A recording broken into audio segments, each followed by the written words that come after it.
And one thing we have a lot of questions from you guys is which tree I should not take. And it's a very good point. Like I like to say, it depends what you're doing to do with your treehouse. There is different things to take in consideration, and that's important to keep this in mind. When you're going to choose, let's say, this tree, the first thing I'm going to look to, the part of the thing I'm going to look is if the tree lean. Like this tree is awesome, it's going straight, so we don't have to worry. Let's take this tree here. This tree is leaning in that direction, in one direction. So what you want to make sure is that the tree doesn't lean on your treehouse, because when you're going to put your wall and everything, that can be in the way, and you don't want that. That's things you have to take a look at. So that's part of the thing when you feel a tree is healthy and you want to use, no man, we're not probably going to use, for example, this tree, but we're not going to use this tree actually, but I was giving you an example.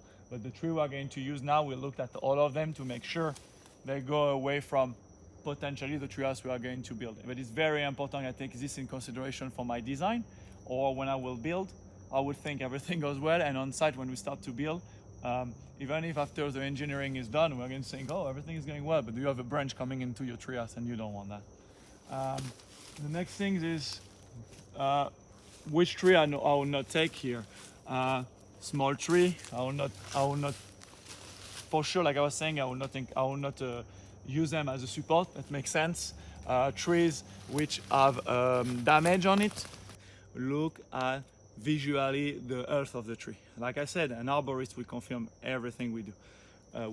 We are going to assess visually. You can't know sometimes what's happening, but there are some evidence on trees where you say, oh, no way I can't use this tree, and I'm going to show you right now. And another thing I wanted to say is when you look at the tree, don't forget to look at how the tree lean. Remember that. We talked a lot about in the video about that. Remember how the tree lean, because when you're going to build a treehouse and install your wall and roof, you don't want a branch in it. So that's very important. So one other thing I want to show you today is an example of a tree where you could come from this side and think, wow, this tree is gorgeous. That's an oak, it's beautiful. And we actually selected this tree in the beginning when we were walking around it, and we were like, nice. And when we went to assess the tree, when pretty close, we saw, oh, wait, there is something. And like you can see here, this is a mark here, you see? And we were like, whoa, this tree from far, we could see already that there was something wrong. And then you can see it's rot from here. If you go on the other side of the tree, you're going to see the mark, and you're going to realize, oh, this tree is rotting, as you can see. So that's a tree which has been hurt, definitely, and we don't really know what it was, but it has been hurt. And that's a tree which is probably rotting in the inside, and that's a tree you don't want to use for a treehouse, for example. Maybe some do, we don't. Well, that's it. And that's something I wanted to show you. See you guys.